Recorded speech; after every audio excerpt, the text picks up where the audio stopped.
今日のプレイ国はこちら。オーストリアの東側に属国ができていたので遊んでみます。ハンガリーの国家の形態は両方です。防空連合から自治度が下がった状態だね。まずは独立を目指しましょうか。内陸国だから独立時に沿岸州を奪わないと済むね。それではプレイを開始しましょう。ではハンガリーの状況を確認してみよう。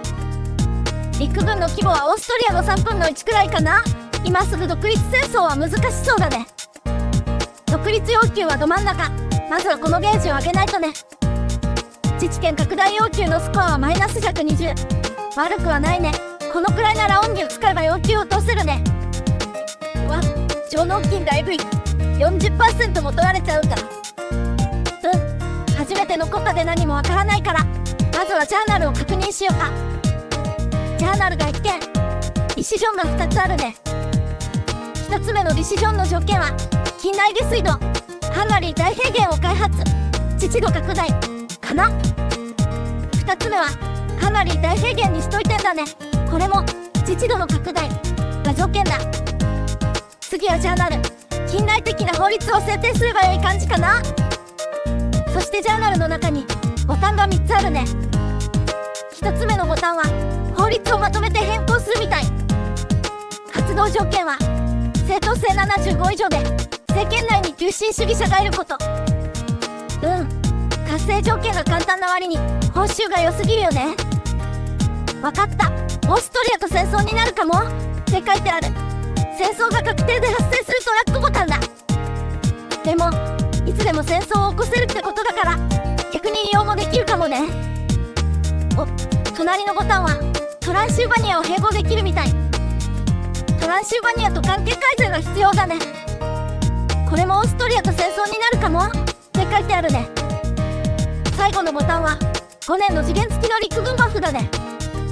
国民衛兵、自治度拡大、歩兵努力の布告で発動かな。多分独立戦争の時にこのバフを使うってことだね。大体状況は把握したよ。じゃあ独立に関してはこの方針で進めるね。多分関係が悪化するとオーストリアの方でハンガリー併合のイベントが発生するんだよね。だから関係改善で媚びを売りつつ独立準備を進めて最後に裏切るよ。設定を始めます。独立時に領土を請求するために国境の西側と南側に関心を設定しておきます。それから独立要求を上げるために従属国アクションです。政権の指示要請は受け入れられちゃいますね。でももらえるものはもらっておきましょう。あとはオーストリアに関係改善を入れます。これで独立を企んでいるとは思われないはず。残りの影響力でトランシルバニアとプロイセンにも関係改善を入れておきます。プロイセンは独立時に味方してくれるかな。独立準備の設定は終わったので次は内政だね。自国で生産できるものを確認してみよう。農業は占領と絹が輸入頼りだね。資源は利用が取れないね。独立戦争の孤立時に弾薬が作れないから陸軍は戦列捕虜か。次は建設済みの施設を確認するよ。鉄鉱山があるのは良いね。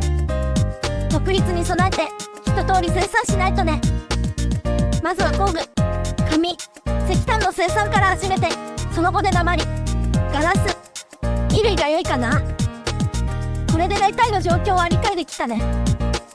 じゃあ確認結果を踏まえて内政の方針はこうするよ。まずディシジョンで要求されている近代下水道、これを最初にやるね。それから初期建設はディシジョンで戦闘予定のハンガリー大平原に一極集中します。布告による強化もハンガリー大平原に集中させるよ。後半2つは独立戦争絡みだけど国内市場の状況を踏まえてこの方針を決めたよ。じゃあ方針に沿って設定を始めましょう。研究はこんな感じにしてみました。そして初期建設はこちら、ハンガリー大平原にひたすら建築するよ。3ページ登録したけど不足品の状況次第で順番は適宜変更するよ。施設の製法も一通り最新に更新しておくね。まだ政府を確認してなかった君主は改革論者で良さげだね。貴族のリーダーは市場自由主義者。正当性も高いし変更の必要はないね。でも初期の法律はあんまり良くないね。貴族が何でも賛成してくれるので、まずは農奴制の廃止から言ってみよう。最後に権力を配分するよ。ハンガリー大平原にここ3種類。消費税はとりあえずこの3つで。じゃあいよいよ時間を進めるよ。まずは従属国アクションで独立要求を上げるね。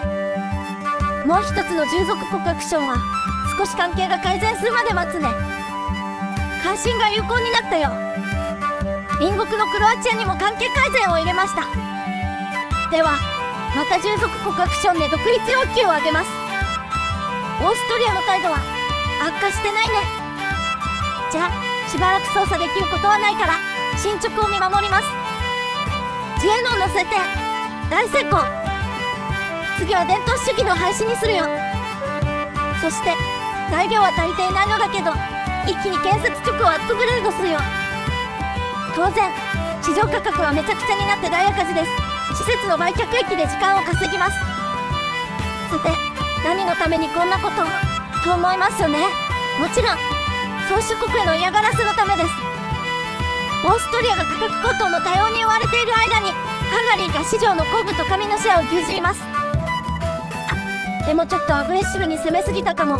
消費税を付加して赤字を減らします。一旦増税するしかないか。介入主義の設定大成功。さて次は市場自由主義者の政治家がいる間に自由貿易を通しておこう。なんとか赤字を乗り切ったね。税率を戻します。じゃあ次は製鉄所を作って工具の生産量を伸ばします。自由貿易も大成功。次は急進派を抑えるために結社の権利にします。ジャーナルのアクションが可能になってるね。一回試しにしてみていいかな。果たしてオーストリアとの戦争が発生するのか。トランシルバニアの併合失敗。オーストリアから宣戦布告が来ちゃった。しかもプロイセンはオーストリア寄りだよ。すいません、選択前からやり直しさせてください。じゃあ戦争中のどさくさにって思ったのだけど、このボタンは外交戦中と戦争中は押せないじゃん。じゃあ終戦直後の疲弊しているところを狙ってみるね。ちなみに現在エジプト対オスマンにエジプト側で参戦中です。オスマン側にイギリスが参戦したのでもう負け確定です。開戦しちゃいました。動員はせず放置してるよ。建設直を立て増しします。鉄道が安楽発動機の工場を建設しておくね。さてエジプト敗戦で終戦直前なので一回自治権拡大を試してみるね。本義を使って確率は 62% です。やったね。防空連合に格上げできたよ。さて独立欲求が下がっているので従属国アクションを実行しておくね。関係改善も再開します。そして支持度が上がったからディシジョンが有効になったね。じゃあハンガリー大平原に遷都するよ。あれ、もう一つのディシジョンはまだ押せないね。わかった、鉄道がいるんだね。発動機の次に予約しておくね。やっと終戦したね。領土増えてる。なんで？お祝いに領土活動してもらえたってことかな。理由はよくわからないけど港が手に入ったからまあいいか。ジャーナルでやる前に併合されてったからトランシルバニアのボタンが消えてるね。とりあえず獲得した4種を編入しておくね。そして鉄道は未完成なのになぜかディシジョンが押せるようになってるね。押せるんだから進めちゃいます。報酬は実業家か知識人のバフの選択だね。技術の普及もついてるから知識人にするね。予定より早く円満州が手に入って嬉しいね。さて港は手に入ったけど造船所がなかったので優先して建設してるよ。それから課税キャパシティ不足の州に行政府を立てまして収支を改善させるよ。ベッセマン法が安楽工具の生産を増やせるね。さて次の目標は独立ですか。やることは2つ。軍拡と独立支援の条約締結だね。ロシアとプロイセンはオーストリアと貿易協定中で、今は味方に引き込むのは無理そうだね。イギリスは支援してくれるね。恩義をつけるので25年コースでお願いします。締結。じゃあとは軍拡だね。港が手に入ったから3回歩兵にしておくか。独立戦争に向けて研究を見直すね。軍隊アップグレードのために弾薬工場のアンロックを前に持ってきたよ。それから研究を加速するために大学の建設を追加したよ。国家ランクが上がって関心の上限が増えてるね。追加で設定しておきます。結社の権利の設定大成功。そしてアメリカからも独立保障をもらいたいので関係改善を始めるよ。次の方の設定だけど、今の政権だともう変えられる場所がなさそうだね。ジャーナルのアクションのために急進主義コンビに政権交代するよ。反対も少ないので制限選挙行ってみよう。始めた途端に即時制定のイベントが来た。じゃあ制定しておうか。正当性が下がっちゃったので一旦貴族政権に戻します。そして反対の少ない警察法を改正するよ。企業が増えるね。建設中の製紙工場が完成したら製紙企業を作るつもりだよ。待ってる間に条約締結しちゃうね。アメリカさん25年コースでお願いします。締結。工場が完成したから製紙企業を作成するよ。初選挙だ。識人が政権復帰できるね。ジャーナルのアクションが可能になってる。多分このボタンを押したらオーストリアと戦争開始だよね。現時点で勝てるかどうか一回試してみようか。開戦前に陸軍を攻撃部隊と防衛部隊に分けておくね。あとはちょっとだけ砲兵を足して防衛部隊に徴兵を設定しておくね。それから動員オプションも設定するよ。敵はオーストリア、ロシア、プロイセン連合になるね。硫黄が欲しいからベネツィアを請求州に入れよう。じゃあボタンを押してみるね。法律が一気に変わったね。歩兵努力の布告を入れると残りのボタンが有効になるね。布告の設定を変更するね。ボタンが有効になったね。防御か攻撃のバフを選択だね。防御にするよ。徴兵可能数が増えるんだね。防衛軍に追加しておきます。じゃあ時間を進めるよ。宣戦布告されるかな。はい、期待通り戦争開始です。ジャーナルの報酬はどうか 100% にします。開戦です。互角に見えるけどどうなるかな。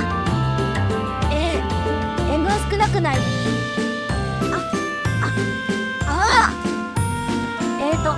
援軍は当てにならないので自分の強化が必要みたいだね。すいません、開戦前に戻ってきました。防衛軍が圧倒的に足りていなかったので手始めに2倍に増員しておきます。警察法の改正大成功。識人から請願が来ているので次は集会の権利を制定します。ずっと減税したまま忘れてた通常税率に戻します。実はめちゃくちゃ黒字だったので建設局を追加します。どんどん建設しましょう。集会の権利大成功。次は文化的排斥にします。弾薬工場がアンロックされるまでこうやって法改正しながら待ちましょう。エジプト対オスマンに巻き込まれたけど動員しないで放置します。オーストリアが優勢だから国土を荒らされる心配はなさそうだね。文化的排斥の設定大成功。権力不足になってるので布告を外します。次は任命制の完了です。修正して平時に戻りました。 GDP は順調に伸びてます。この調子で建設を続けるよ。任命制の完了の設定大成功。弾薬工場のアンロックはまだだけどさっき取引所をアップグレードしたんだよね。輸入の弾薬で足りるかどうか一回試してみるね。さて今回は宣戦布告されるかな。大丈夫だったね。じゃあ設定変更してからジャーナル消えてる。まだ防御バフもらってないよ。時間を進めちゃダメだったのか。ちょっと待って、一旦落ち着かせて。大丈夫、私はできる。だってほら、プールのあれだから。はい、もうすぐ弾薬工場がアンロックされるので、それを待ってから開戦します。心情の自由を設定しながら待つことにします。警察のレベルはマックスまで上げちゃいましょう。全ての州に大学を建設するのももうすぐ完了だね。弾薬工場やっとアンロックしたよ。とりあえず2件建設予約に積んでおくね。じゃあこの工場が完成するくらいのタイミングで開戦しようか。心情の自由の設定大成功。大学と行政府を非正職者管理に変えるね。弾薬工場は今建設中だね。じゃあそろそろ始めようか。ではいつもの手順で開戦するよ。今度は時間を止めたまま歩兵努力を設定します。防御バフもこれで OK。 では時間を進めます。開戦までの手順は OK。 徴兵を追加して戦線に配備するよ。弾薬工場を追加で予約して、あとは開戦を待つよ。追加要求は沿岸部の3州ベネツィア、キュステーランとダルマティエンにしたよ。開戦しました。もう援軍少なくても大丈夫だから。劣勢だけど敵の援軍は撤退するまでなんとか耐えてほしい。ガリバルディ将軍あんまえ。あ、3回歩兵の効果が出てきた。優勢になったよ。お、イギリスの上陸作戦かな。あれが決まればロシアは脱落するね。やった、これで少し楽になったと思ったらこれでおあいこか。イギリスが降伏する前にロシアを倒せるか。間に合ったよ。もうイギリスが抜けても1対1なら負けないね。戦争中に進めてた公立学校の制定に成功。首都を占領できたのでそろそろ決着がつくよ。勝利&実績達成。はい、独立してキーが良いのでパート1はここまでにします。パート2ではこちらドナウの国家形成に挑戦しますが無理かもしれないです。では次回お楽しみに。